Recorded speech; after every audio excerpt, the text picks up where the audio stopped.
Welcome students. I am Vidisha Bharti, TGT SST of Kendriya Vidyalaya number 2 Caste. Today we are going to study the class 7 chapter 1 of political science, that is on equality.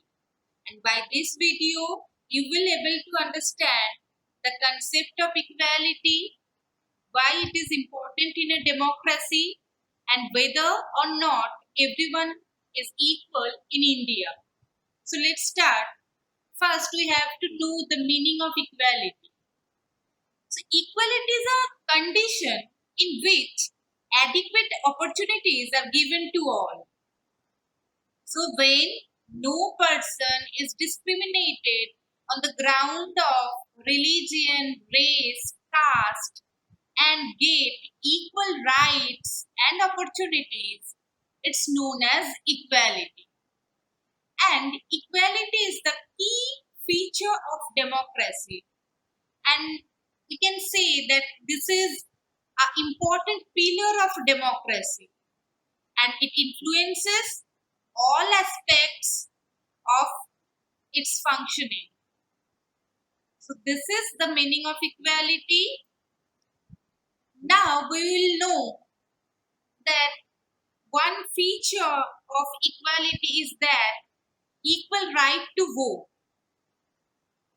So in a democratic country like India, adults, irrespective of their religion, caste, education, status, or the place of birth, are given to the right to vote under the universal adult franchise.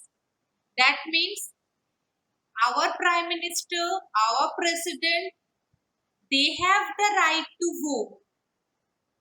And a rickshaw puller, a teacher, a businessman, they also have the right to vote.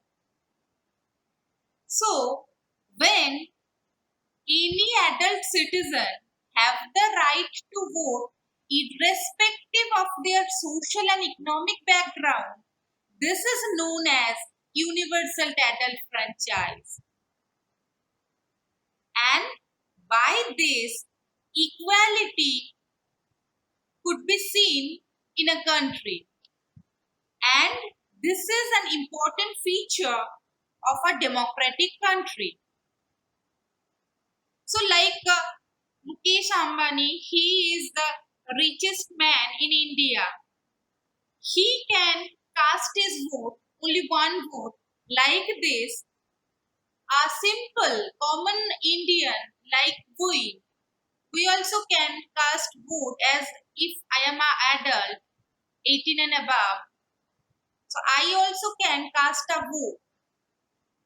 So in that sense, we can say that equality could be seen in India in right to vote. So in your book, you can see the story of Kanta Devi, who is a domestic worker, and other persons like Manjeet Kaur, she is a teacher, Teja Singh, he is a trader. So all are standing and waiting to cast their vote on the election day. So by this we can say that all the persons are equal in the sense of equal right to vote. In the next image you can also see that the religion, the caste, the employment sector doesn't matter. Here you can see the Ashok Jain, who is an industrialist, and here one person who is a media person, another one Shabnam Banu, she is a housewife. So everyone is standing and waiting in a line for casting their votes. So there we can say that equal right to vote could be seen in India, and that is the example of equality. But in reality, a different exist in our society. Like being a poor, and is a presence of equality? That is a big question. Why? Because here we know in your book, in your NCERT book, you can see that Kanta Devi, who is a domestic worker, maybe she have the right to vote, but when her daughter was sick, she can't take off a day off from her work because she needs to borrow money from her employer to take her child to the doctor. So, when he completed her work and she go to the hospital, government hospital, and have to stand in a long line for the meet to the doctor. So by this, we can say that being a poor, we can say that equality is present in our country or in any democratic country. So this is an important point that inequality could be seen in our country regarding the wealth situation or wealthy condition. Like some people are poor and some people are rich, and they are not treated equally. And apart from being poor, people in India experience inequality in different ways. One of the most common form of inequality in India is the caste system. Like Om Prakash Valmiki, who is a famous Dalit writer, and he wrote an autobiography named Juthan. And as a Dalit student, he had to sit away from the others in the class, and that too on the floor. And sometimes he would have to sit way behind everybody. So without any reason, sometimes people beat him. So here we can see that caste system is also a problem in our country which does not support equality, and we can say that inequality form is there. And here you know that Dalit means the broken. The word Dalit came from broken. And here you can see the book written by Om Prakash Valmiki, that is Juthan, his autobiography. And another thing is that in the second story in your book, you can see an incident that took place in one of the India's largest cities. That means inequality does not only concentrated in the rural area. It could be seen in the cities also. It is a story about Mr. and Mrs. Ansari who were looking to rent an apartment in the city. They had the money, so the problem is not about the rich and poor. So they are able to pay the rent. That is not the problem. But when they are looking for the apartment, the problem faced by them is like that. When landlady found out their names, she made an excuse about how she could not rent the house to someone who ate the meat because the building did not have any non-vegetarian residents. So here we can see that Mr. and Mrs. Ansari were facing the inequality for their religion. So by this we can say that inequality could be seen in big cities also in terms of religion or any, you can say that what food habit they practiced. So they are facing same problem when they are searching for apartment in many areas. Finally, the property dealer told them that they can change their name and call themselves like Mr. and Mrs. Kumar. But Mr. Ansari said that he is don't want to do this. So by this, that's going on, and after a whole month of looking an apartment, they found a landlady who was willing to give them a place on rent. So we could see the inequality in the rural areas as well as in the big cities also.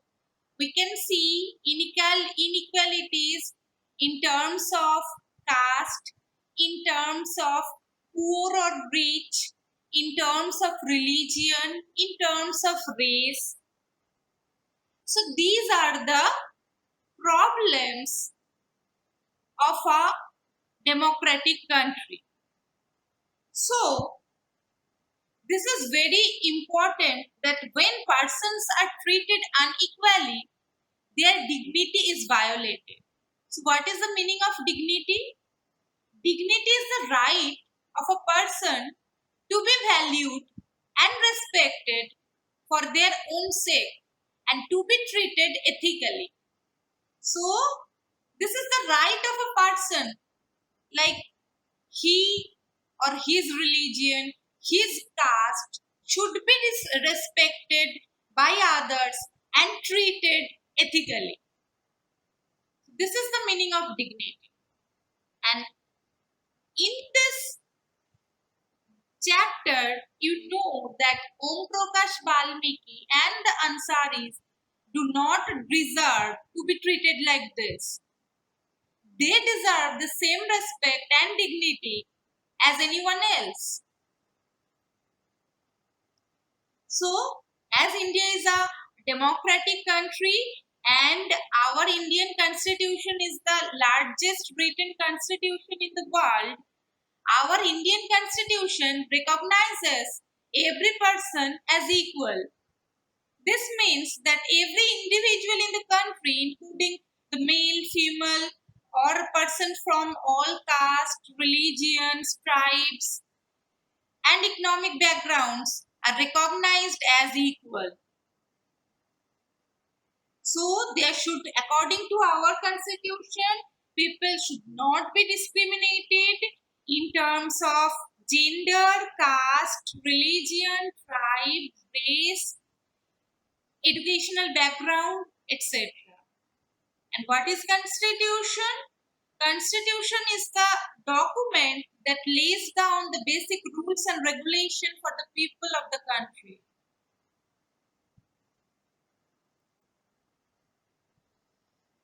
And the recognition of equality in constitution. In our fundamental rights, it is said that the right to equality is the fundamental right of the citizen of India, and every person is equal before law. So, if we are talking about Mukesh Ambani, he is the richest person of our country.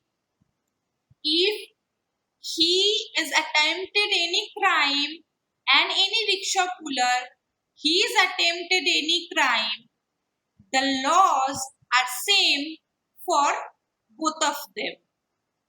The second is like that no person can be discriminated against on the basis of their religion, race, caste, place of birth, or whether they are female or male.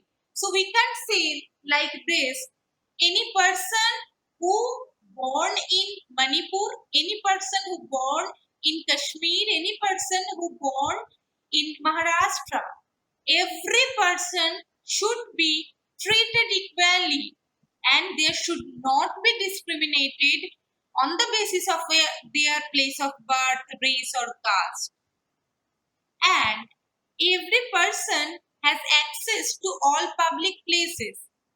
Like, you can't say that in this public place, like public park or museum, any person or any group of people can't enter. So every person has access to all the public places, and untouchability has been abolished. So there should not be any practice of untouchability. So these are the provisions which are recognized the equality in our constitution. And what are the steps taken by the government to implement the equality? The two ways in which government has tried to implement the equality that is guaranteed in constitution, first is through the laws, and second through the government programs or schemes. So by law, the government tried to implement the equality, and second is through different schemes. And here we will discuss one scheme, that is the midday meal scheme. This refers to the program which introduced in all government elementary schools to provide children with cooked lunch. This is known as midday meal scheme. And Tamil Nadu was the first state in India to introduce this scheme. This program helped to increase the attendance and enrollment of the poor children. And this program has also helped to reduce the caste prejudices, because both the lower caste and the upper caste children in the school eat this meal together. And in some places, Dalit women have been employed to cook the meal. So by this, we are trying to implement the equality in our country. So this is a very important scheme which is taken by the government to provide, or we can say that to implement equality in the society. And here you can see a photo of a school, government school in Uttarakhand, where children's being served their midday meal. You are probably wondering whether India is the only democratic country in which there is inequality, and where the struggle for equality continues to exist. The truth is that in many democratic countries around the world, the issue of equality continues to be the key issue around which communities struggle. For example, in United States of America, the African American who were worked as a slave and brought from Africa continue to describe their lives today as largely unequal. They are treated unequally. For example, when they are traveling by buses, they either had to sit at the back of the bus or get up from their seat whenever a white person wished to sit. Rosa Parks, here you can see the image, was an African American woman tired from a long day at her work, and she refused to give up her seat on a bus to a white man on 1st December 1955. And by this, the African American people started their protest against they were treated unequal. And here you can see the Civil Rights Act of 1964. So when when the African American people were treated unequally, they started the protest, and by this protest is known as civil rights movement. And after protesting, the US government passed an act. The act is known as the Civil Rights Act of 1964, which prohibited the discrimination on the basis of race, religion, or the national origin. And it also stated that all schools would be open to African American children, and that they would no longer have to attend separate school, which is specially set up for them. So this is very important. Rosa Parks, who was a African American woman, she started the civil rights movement. And when the protest is started, then the US government passed an act which is known as Civil Rights Act, and it was passed in 1964. By this act, it is said that no person should be discriminated on the basis of race, religion, or national origin. So finally, we know that equality is the main pillar of democracy, but every democratic country faces some challenges, and no country can be described as being completely democratic. There is a problem like the, you can say that some people are treating unequally, and there is a problem regarding caste, religion, language, race, etc.